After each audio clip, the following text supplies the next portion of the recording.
Dinadayo, pinapasyalan,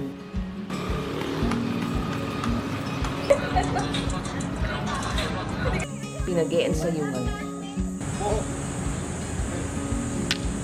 tinatambayan. Ito ang Intramuros.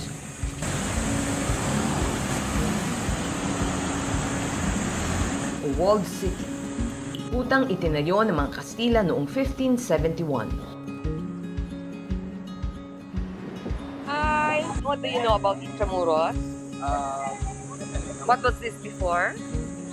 Ano po, parang fortress siya dati na mga sundalo po. Ayun po. Pero before that, do you have any idea kung ano ito bago na-build yung fortress? As of now po, wala pa po akong masyadong knowledge about that. Pero alam mo ba kung ano ito bago naging dito, fortress? Naituro yan? Hindi ko po maalala. Ngunit ang hindi alam ng karamihan, ang Intramuros ay ang dating kaharian ng Maynila na dati namang bahagi ng malawak na kaharian ng Tondo na Mayan na pinamunuan ng isang babae, si Dayang Kalangitan, noong 1450 pagkatapos pumanaw ang kanyang asawa na si Raha Lontok. Noong 1515, ipinasa ang pamumuno sa panganay na anak na si Salalila na kinalaunan ay ipinasa naman ang katungkulan sa kanyang panganay na si Lakandula. Ngunit noong 1500, sinalakay ng Sultanate ng Brunei ang kaharian ng Tondo at sa pamamagitan ng isang peace pact ay nakuha nila ang Maynila. Nagtayo ng sarili nilang kaharian na pinamunuan ni Raha Matanda. Kinalaunan, naging katuwang ni Raha Matanda sa pamumuno ng Maynila ang kanyang pamangkin na si Raha Sulaiman. Ngunit ano nga ba ang dahilan kung bakit gustong-gusto ni Miguel Lopez de Legazpi na mailipat ang Kapitolyo ng Las Islas Filipinas sa Maynila mula Isla ng Panay? Dahil nabalitaan ni Miguel Lopez de Legazpi ang isang settlement ng mga Tagalog Muslim na estratehiko at mayaman. Ito ang kaharian ng Maynila. Upang malaman kung totoo nga ang chismis, noong 8 ng Mayo 1570, pinaglayag niya si General Martin de Goiti sa Maynila upang di umano ay ipaabot ang mensahe ng pakikipagkaibigan. Ngunit may kasama siyang 300 sundalo at karamihan sa kanila ay mga Cebuano. At totoo nga ang chismis. Isang maunlad na pamayanan ang kanilang nadatnan, kundi sa kabuoang kaharian ng Tondo. Ito ang sinulat ng isang Kastila. They are keen traders and have traded with China for many years.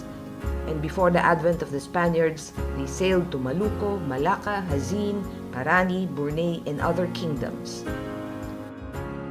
Sari-saring dayuhan ang nakita nila sa Maynila na nakikipagkalakalan.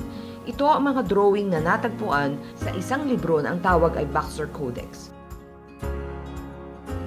Nakasulat din sa 7,000 pahinang libro ang mga ganitong pagsasalarawan tungkol sa mga Tagalog. They are very fond of trading, selling, and bargaining with each other. They are very fond of making money and try every way of earning it. The Moros are dressed with cotton clothes. Men and women also wear many bracelets and chains of gold in the arms. Women likewise wear around the neck golden chains that men do. Ganito naman ang pagsasalarawan ni Antonio de Morga sa kaharian ng Tondo. Had strong buildings made of palm trees and heavy posts, fortified with considerable number of light brass cannon or mortars and other large pieces of chamber artillery. Dahil sanay sa dayuhan, madaling tinanggap ng mga Raha ang mga Kastila na akala siguro ay naroon lamang upang makipagkalakal tulad ng ibang dayuhan. Subalit nalantad din ang tunay na pakay nila Goiti. Nais nilang isuko ng mga Raha ang kanilang kapangyarihan sa kaharian ng Espanya na ikinagalit ng mga Raha. Dahil dito, noong June 1570, sinalakay ni Goiti ang kaharian. Magiting na lumaban ang mga Tagalog sa pamumuno ng mga Raha. Bagamat may mga kanyon din sila na gawa ni Panday Pira, higit na malakas na puwersa ang mga Kastila, kaya tuluyan din silang nagapi. Nang dumating si Miguel Lopez de Legazpi sa Maynila noong 1571, inimbita niya sina Raha Matanda at Lakandula sa kanyang galyon at doon nakumbinsi na makipagkaisa sa kanya. Ang taktikang divide and rule ay naging epektibo. Dahil dito, tuluyan nang napasa kamay ng mga konkistador ang Maynila na winasak at sinunog nila Goiti noong nakaraang taon. Pinasunog din ng mga misyonaryo ang kahit na anong bagay na may kinalaman sa paniniwalang animismo tulad ng mga anito. Para sa kanila ang kahit anong pagano ay makademonyo. Kahit mga tinipong tula na sulat sa baybayin ay pinasunog ng isang misyonaryo. Mula sa abo ng isang dakilang sibilisasyon, itinayo ang matataas na pader, mga simbahan, mga gusali at mga tirahan ng mga konkistador. Tumagal ang konstruksyon ng hanggang 70 taon.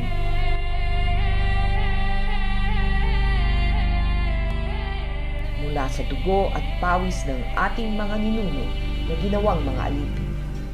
So ito yung tinatawag na drawbridge.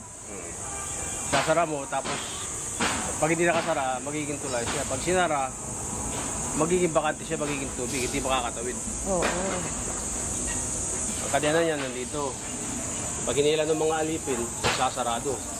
Sa loob ng higit na 300 taong paghahari ng Espanya sa Las Islas Filipinas, pinanganak at namatay ang marami pang henerasyon nang hindi man lang naranasan kung paano mabuhay ng malaya at nagsasarili.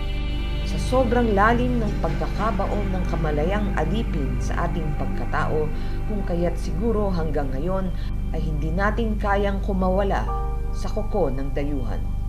Sa kanilang pagkapanalo, idineklara ni Legazpi ang Manila na dating Maynila bilang bagong kapitolyo ng Las Islas Filipinas bilang pagbigay karangalan sa kanilang hari na si Philip II. Sa sobrang galak ng hari sa bagong kolonya, ginawaran ng syudad ng Manila ng baluti o coat of arms at dineklarang Ciudad Insigne y Siempre Leal, Distinguished and Ever Loyal City.